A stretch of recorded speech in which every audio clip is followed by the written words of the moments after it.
They bet who would dance with the obese girl. As a joke, the mountain man silenced everyone.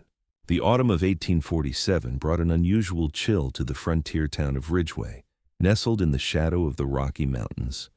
The settlement had grown from a handful of trading posts into a thriving community of nearly 300 souls, and with prosperity came pretension. The annual harvest dance at the newly constructed Anderson Hall had become the social event of the season, where merchant families displayed their daughters like prized horses at auction, and young men preened in their finest woolens, imported at considerable expense from St. Louis. Martha Colson stood at the edge of the crowded hall, her considerable frame barely contained by the deep blue dress her mother had sewn with trembling hands and tear-filled eyes. At 22 years old and weighing near 300 pounds, Martha had learned to make herself invisible despite her size. She'd mastered the art of standing in corners, of moving along walls, of disappearing into the spaces between conversations.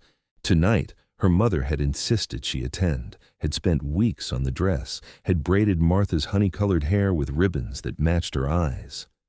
"For heaven's sake, Martha," her mother had pleaded that evening, "you're a beautiful girl. Someone will see that. Someone must." But Martha knew better. She'd seen the looks since childhood, the wrinkled noses of other children, the pitying glances of their mothers, the outright disgust on the faces of young men who'd rather dance with a fence post than acknowledge her existence. She'd learned to find joy in other things, in books borrowed from the traveling preacher, in the garden she tended behind their modest home, in the intricate quilts she created during long winter nights. The hall glittered with candlelight, reflecting off polished brass fixtures and the crystal punch bowls that represented the town's aspirations to civilization. Fiddles tuned in the corner while couples formed for the first quadrille. Martha's eyes swept across the room and landed on the group of young men clustered near the refreshment table. The Garrett brothers, Thomas Whitmore, and half a dozen others who comprised Ridgway's self-appointed elite. She couldn't hear their words over the music, but she recognized the pattern. Heads bent together, conspiratorial grins, glances in her direction followed by barely suppressed laughter. Her stomach tightened. She'd seen this before, though never quite so publicly. Thomas Whitmore, the banker's son with his slicked hair and imported waistcoat, was speaking loudly enough now that fragments carried across the room. $20 says none of you have the stones. More laughter. Probably crush your feet. Someone slapped their knee. Bet who can stomach one full dance. Martha's cheeks burned. She turned toward the door, calculating the number of steps to escape, when the music stopped abruptly. The sudden silence pulled everyone's attention to the entrance, where a figure filled the doorway like a mountain-given human form. He stood well over 6 feet, with shoulders that seemed to span the doorframe. His buckskin clothing was clean but worn, marked with the scars of hard living. A torn seam here, a patch there, the fringe along his sleeves shortened from years of catching on brush and branches. His beard, black as a crow's wing and streaked with premature gray, couldn't hide the weathered bronze of his face or the scar that ran from his left temple to his jaw. His hair, equally dark and equally long, was tied back with a simple leather cord. But it was his eyes that held the room captive, pale blue, almost gray, like winter ice on a deep lake. They swept across the assembly with an intensity that made more than one person take an involuntary step backward. "That's Silas Creed," someone whispered. The name rippled through the crowd like wind through grass. Everyone in the territory had heard of Silas Creed. Mountain man, trapper, guide. Some said he'd lived with the Shoshone for 3 winters. Others claimed he'd killed a grizzly with nothing but a knife. He'd guided wagon trains across the Continental Divide, rescued settlers from winter storms, and once carried a wounded man 40 miles to the nearest doctor. He appeared in settlements perhaps twice a year, sold his furs, bought supplies, and vanished back into the wilderness like smoke. He'd never attended a social gathering. Mrs. Anderson, the hall's proprietor and self-appointed social arbiter, bustled forward with the determination of a general advancing on enemy territory. "Mr. Creed, what an unexpected pleasure. We weren't aware you were in town. I'm afraid this is a private event, an invitation only." I was invited. His voice was deep, rough from disuse, carrying the weight of authority that came from surviving alone in unforgiving country. "Oh? By whom, might I? Does it matter?" His eyes found Martha across the room. Something in his gaze made her breath catch. "Heard there was dancing." The crowd parted as he moved through the hall with surprising grace for a man his size.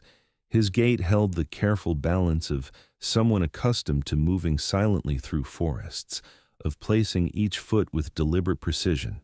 He stopped 3 feet from Martha, close enough to speak without shouting, but far enough to be respectful. "Ma'am," he nodded once, "would you honor me with this dance?" The hall had gone quiet as a tomb. Martha's mouth opened, but no sound emerged. This had to be part of the joke, some cruel extension of the bet. She glanced toward the cluster of young men, expecting triumphant grins, but found only shock. I don't," Martha stammered.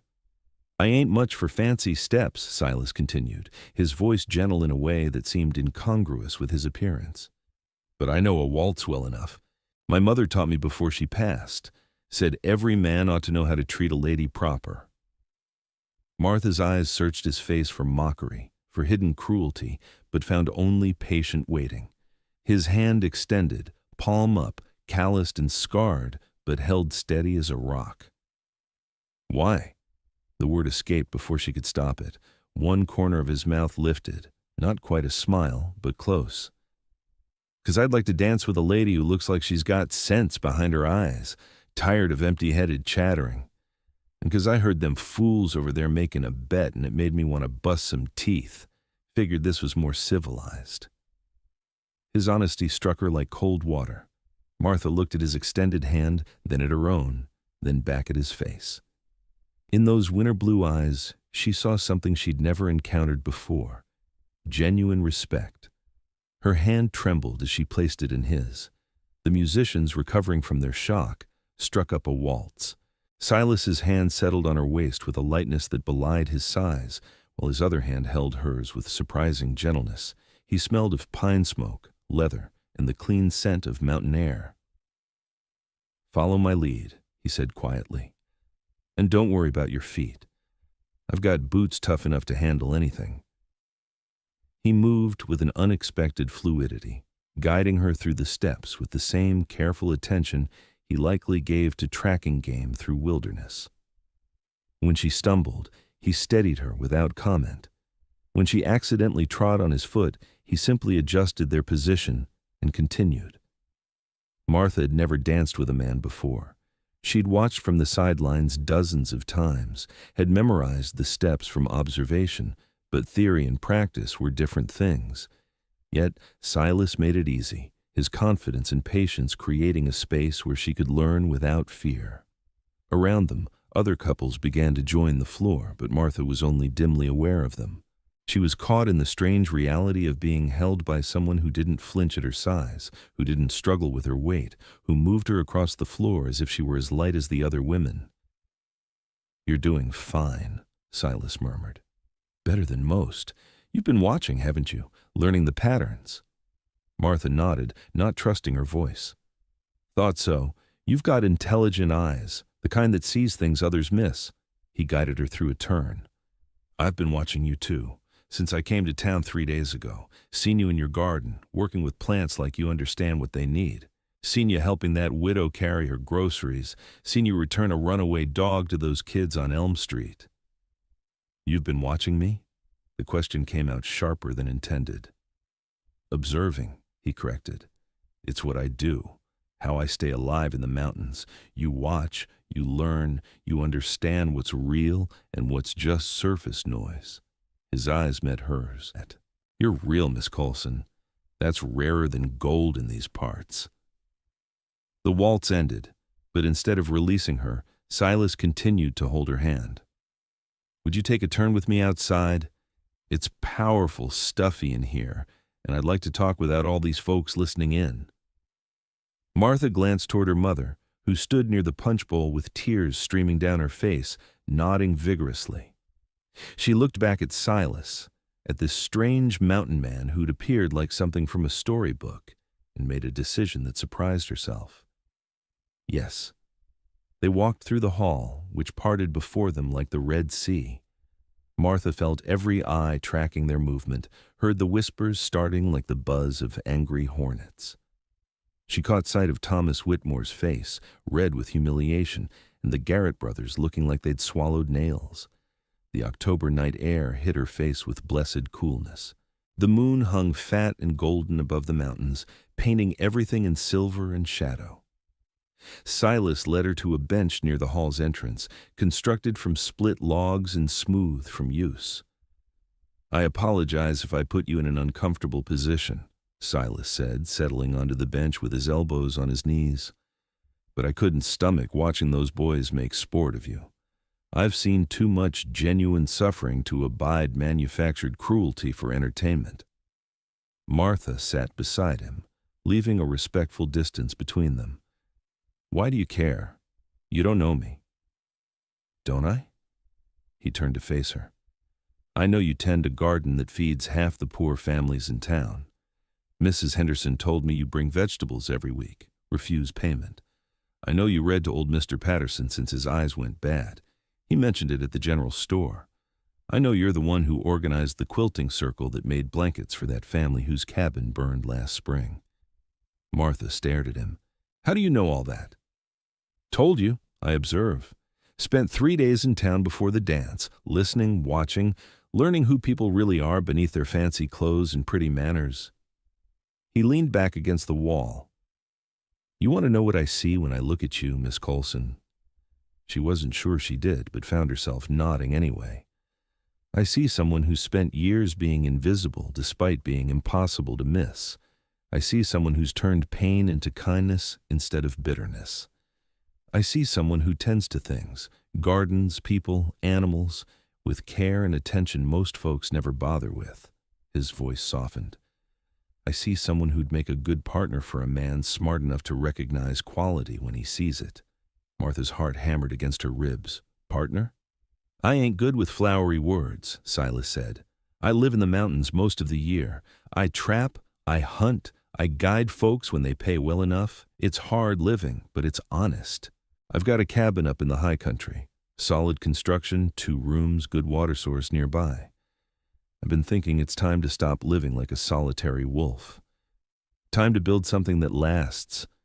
He shifted to face her more fully. I'm 41 years old, Miss Colson.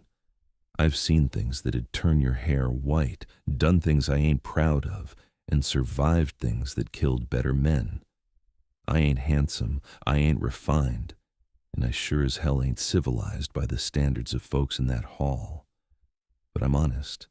I work hard. I keep my word. And I'd treat you with the respect you deserve. Martha's mind reeled. You're proposing? You don't even know me. Don't I? He repeated. I know enough. Know you're strong, physically and in character. Know you're kind without being weak. Know you're intelligent enough to survive and thrive in hard conditions. Know you'd face challenges head on instead of crumbling. He paused. And I know you're lonely. I recognize it because I am too. There's a difference between choosing solitude and having it forced on you. Tears pricked Martha's eyes. This is insane. You can't possibly what? Want you? His voice held a note of steel. Who says? Those fool boys in there who don't know quality from quartz? Mrs. Anderson, who measures worth by the size of your waist instead of the size of your heart? Miss Colson, I've lived enough years to know what matters and what don't. He stood, his frame blocking the moonlight and casting her in shadow. I ain't asking for an answer tonight. Hell, I ain't even asking for an answer this month. But I am saying this. You've got options you don't know about. You could spend your life in this town, being invisible to people who ain't worth your notice, or you could consider another path. What path? Martha's voice came out as a whisper. A life where being strong matters more than being small. Where being capable counts more than being conventional. Where pulling your weight means actual work, not social climbing. He looked back toward the hall, where music had resumed and shadows moved behind glowing windows. A life where you'd be valued for exactly who you are. Martha stood, her legs unsteady. I need time to think. Course you do. I'll be in town another week, staying at the boarding house on 3rd Street. You decide you want to talk more, you know where to find me. You decide this old mountain man is crazy, well, I'll tip my hat and go back to my solitary life. He stepped closer, and Martha caught that scent again, pine and leather and wild spaces. But Miss Coulson, before I go, I want you to remember something. What? Tonight, in that hall, you danced. And the only person who looked foolish was them boys making bets. You held your head high, you moved with grace, and you showed every person in there that you've got more dignity than the lot of them combined. His smile was small but genuine. But don't let them take that from you. Don't let them make you invisible again. He walked away before she could respond, his form disappearing into the shadows between buildings with the practiced ease of someone who belonged to darkness and wilderness more than civilization and light. Martha stood alone in the moonlight, her mind churning through the most extraordinary 15 minutes of her life. Through the hall's windows, she could see people dancing, laughing, living their carefully scripted lives. Mrs. Anderson was holding court near the punch bowl. The Garrett brothers had surrounded some young women, likely spinning the evening's events into a story that cast themselves as heroes rather than villains. Her mother was watching the door, worry etched into every line of her face. Martha touched her waist where Silas's hand had rested during their dance. She could still feel the gentle pressure, the careful guidance, the complete absence of disgust or discomfort. She thought about his words, about being real, about being valued, about options she'd never considered. The mountains rose like dark giants beyond the town, their peaks silver with moonlight, their mysteries held close.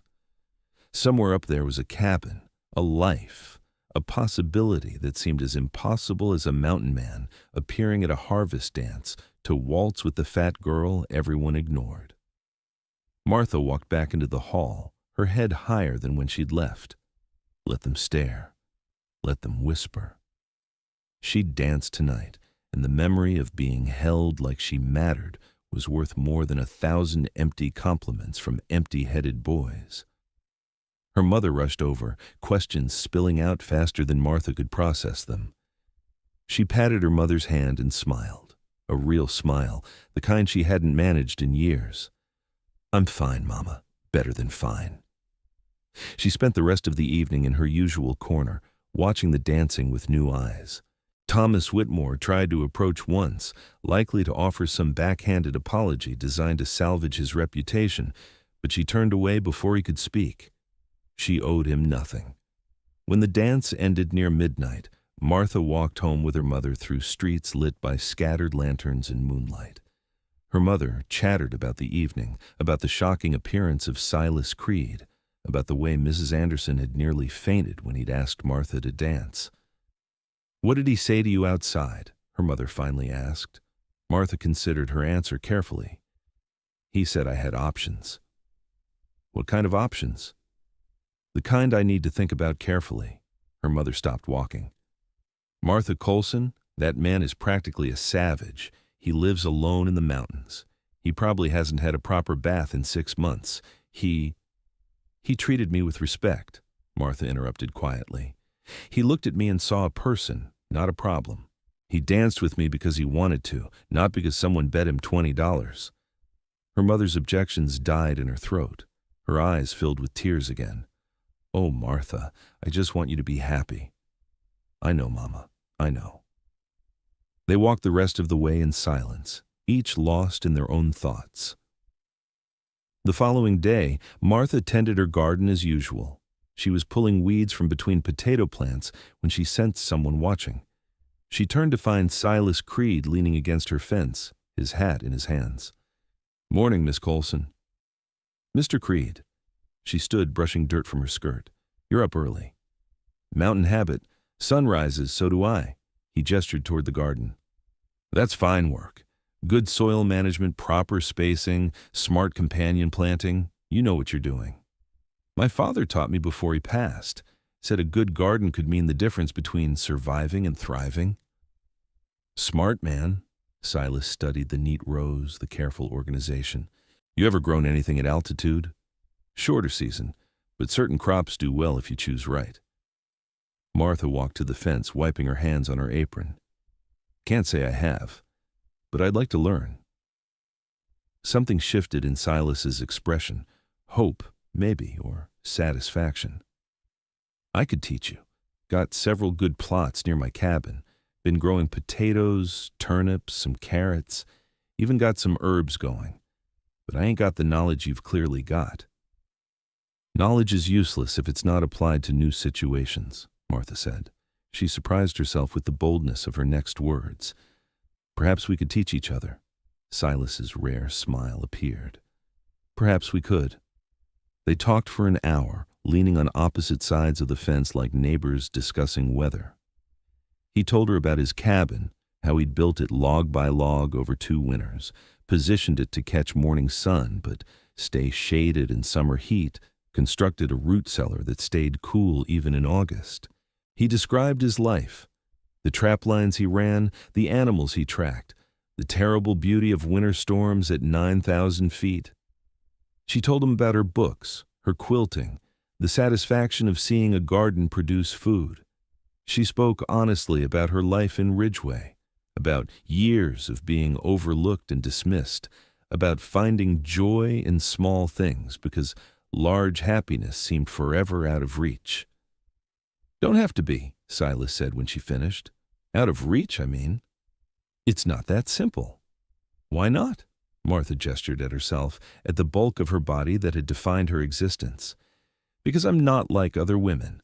Because your life requires physical strength and endurance I might not have. Because... You're strong, Silas interrupted. I can see it in how you move, how you work. Different kind of strong than being skinny, but strong nonetheless. You think mountain living is about being dainty? It's about being capable. And Miss Colson, you're one of the most capable women I've met. You don't know that. Show me I'm wrong, his eyes challenged her. Come up to my cabin, spend a day, see how you manage. If you hate it, if it's too hard, I'll bring you back and never mention it again. But if you find you're more capable than you thought... He left the sentence hanging.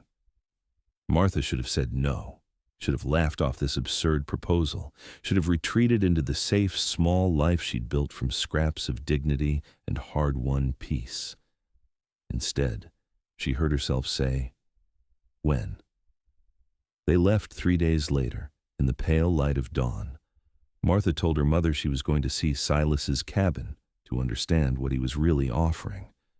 Her mother wept, certain she'd never see her daughter again, but didn't forbid it. Perhaps she recognized that Martha had already decided, and forcing her to stay would only breed resentment. Silas had 2 horses, a large roan gelding he rode, and a sturdy mare for Martha.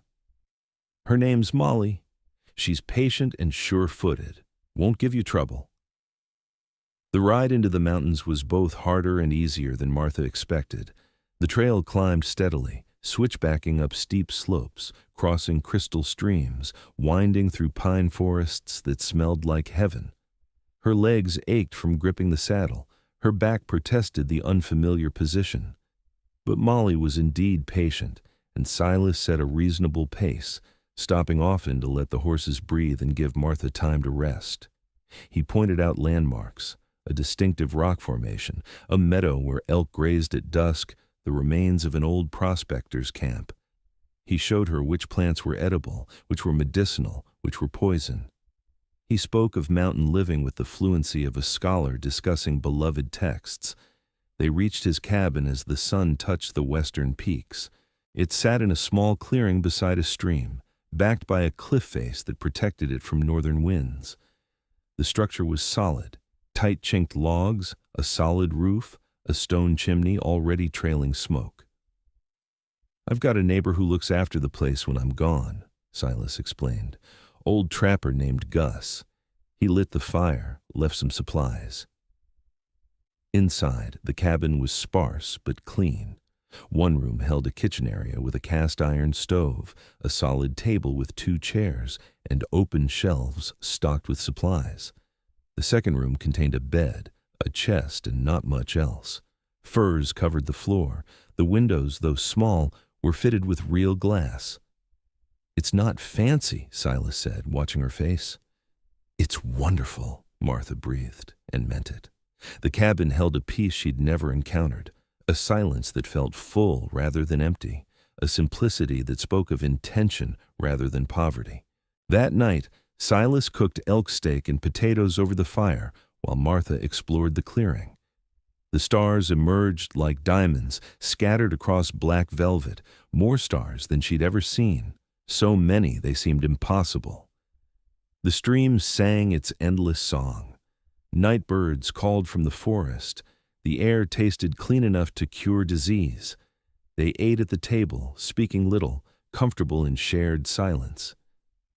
After dinner, Silas showed her the root cellar, the garden plots, the small barn where he kept supplies and equipment. He walked her through his daily routines, explained how he managed water, dealt with waste, preserved food for winter. "Could you do this?" he finally asked. "Honest answer, could you live like this?" Martha looked around, at the mountains rising like cathedral walls, at the stars wheeling overhead, at the simple cabin that represented more work and care than most people ever invested in anything. She thought about her life in Ridgeway, about being invisible, about gardens tended in shadows while others danced in light. "Yes," she said, "I could do this. I think I'd love to do this." Silas nodded once, but she saw the tension leave his shoulders. "There's something else I need to say, something I should have said before I brought you up here." "What?" "I care about you, Miss Colson, not because I'm desperate for any woman, not because you're convenient, but because I see in you the kind of strength and kindness that makes life worth living." He stepped closer. "But I need you to care too. I won't have you here out of obligation or lack of options. I want a partner, not a prisoner." Martha's heart thundered. "You barely know me. I know enough. Question is, do you know enough about me? About what you'd be choosing?" She studied him in the moonlight. This rough mountain man who'd appeared in her life like Providence, who'd danced with her when no one else would, who'd offered her a life instead of pity. She thought about the careful way he'd held her during their waltz, the patience he'd shown on the trail, the respect in his every word and action. "I'd like to know more," she said carefully. "I'd like to spend more time here, learn more about this life. But yes, I think I could care. I think I already do." His smile was like sunrise over the mountains. That's all I needed to hear. Martha stayed a week. She learned to start fires in the cast-iron stove, to cook over open flame, to identify animal tracks and bird calls. She worked in the garden plots, applying her knowledge to new conditions and learning from Silas's experience. She fetched water, chopped vegetables, mended clothes. She discovered muscles she didn't know she had and found they responded to work with growing strength. In the evenings, they talked. Silas told her about his life, about growing up in Kentucky, about coming west after his family died of fever, about learning to survive in unforgiving country. He spoke of loneliness that went bone deep, of years watching others build lives while he remained apart, of the moment at the harvest dance when he decided he was done being alone. Martha told him her truths, about childhood cruelty, about years of being overlooked, about the small rebellion she'd staged by simply continuing to exist with dignity. She spoke of her fears about being enough, about managing mountain life, about whether she was making a choice from strength or escaping from weakness. "Why can't it be both?" Silas asked. "Leaving behind what hurts you while moving toward what heals you, that ain't weakness, that's wisdom." On her last day, Silas rode with her to a high meadow where wildflowers still bloomed in defiance of autumn's approach. They sat on sun-warmed rocks while the horses grazed nearby. "I need to go back to town," Martha said. "My mother needs to know I'm safe. I need to settle my affairs, decide what to keep and what to leave behind." "I know." Silas picked a wildflower, twirled it between his fingers. "Will you come back?" Martha took the flower from him, studied its delicate petals. "Yes, if you'll have me." "If I'll have you." He laughed, a rusty sound. "Miss Colson, I'll wait as long as it takes. Just promise me you're choosing this because you want it, not because you think you've got no other options." "I'm choosing this because for the first time in my life, I feel seen," Martha said. "I'm choosing this because you make me want to be brave. I'm choosing this because when I look at these mountains, I don't see obstacles, I see home." Silas took her hand, his calloused fingers gentle on hers. "Then come back when you're ready. I'll be here." They returned to Ridgeway 2 days later. The town buzzed with speculation about Martha's week-long absence. Some said she'd been kidnapped by the mountain man. Others claimed she'd run away in shame after the harvest dance. Mrs. Anderson declared it all terribly inappropriate and thoroughly scandalous. Martha didn't care. She spent a week settling her affairs, helping her mother accept the inevitable, and carefully packing the things that mattered: her father's gardening tools, her favorite books, her quilting supplies, clothes suitable for mountain living. She gave away most of her possessions to families who needed them more. Her mother cried, but eventually understood. "You've been invisible here all your life," she said, holding Martha's face between her hands. "If that mountain man can see you, truly see you, then maybe he deserves you." "He does," Martha said. "And Mama, I deserve him too. I deserve to be happy." On a cold November morning, Martha Colson left Ridgeway on Molly's back, her belongings packed on a second horse Silas had brought down from the mountains. Half the town turned out to watch, their faces a mixture of curiosity, judgment, and, in a few cases, envy. Thomas Whitmore stood on the steps of his father's bank, his expression unreadable. As Martha rode past, he called out, "You're making a mistake." Martha reined in Molly, looked at him with steady eyes. "No, Mr. Whitmore. The mistake would have been staying here, waiting for people like you to notice I exist. I'm done being invisible." She rode on toward the mountains and the man who'd seen her when no one else would, toward a life she'd built with her own 2 hands, toward a future that terrified and thrilled her in equal measure. Silas waited at the edge of town, sitting tall in his saddle, his winter blue eyes tracking her approach. When she reached him, he simply nodded and turned his horse toward the mountains. They rode into the high country as the first snow began to fall, soft flakes drifting down like blessings. Martha looked back once at Ridgeway, at the life she was leaving behind, then faced forward and didn't look back again. The cabin welcomed them with smoke curling from the chimney. Gus had been there again, making sure they'd return to warmth. That night, in the firelight, Silas and Martha stood before the hearth and spoke simple vows to each other. No preacher, no witnesses, just 2 people promising to face whatever came together. When spring arrived, Martha's garden flourished in the mountain soil. When summer blazed hot, she learned to preserve food against winter's certainty. When autumn painted the aspens gold, she and Silas stood in their meadow and marveled at the beauty of their hard-won peace. Years later, when travelers occasionally stumbled upon their cabin seeking shelter or direction, they'd find a couple who worked side by side with the easy synchronization of long partnership. They'd see a woman whose size had become irrelevant in the face of her competence, whose strength showed in every task she managed with confidence. They'd see a mountain man who looked at his wife with undisguised respect and affection, who treated her like the valuable partner she was. Sometimes visitors would comment on the unusual nature of their life, the isolation, the hardship. Silas would just smile and say, "Takes a special kind of person to thrive up here. Lucky for me, I found one." And Martha, tending her thriving garden or working at her loom, would remember a harvest dance in a frontier town where a mountain man had waltzed her in front of everyone and silenced a crowd. She'd remember the moment she'd been seen, truly seen, for the first time in her life. She'd remember choosing courage over comfort, possibility over safety, love over loneliness. And she'd know, with the certainty of mountain stone, that she'd made the right choice.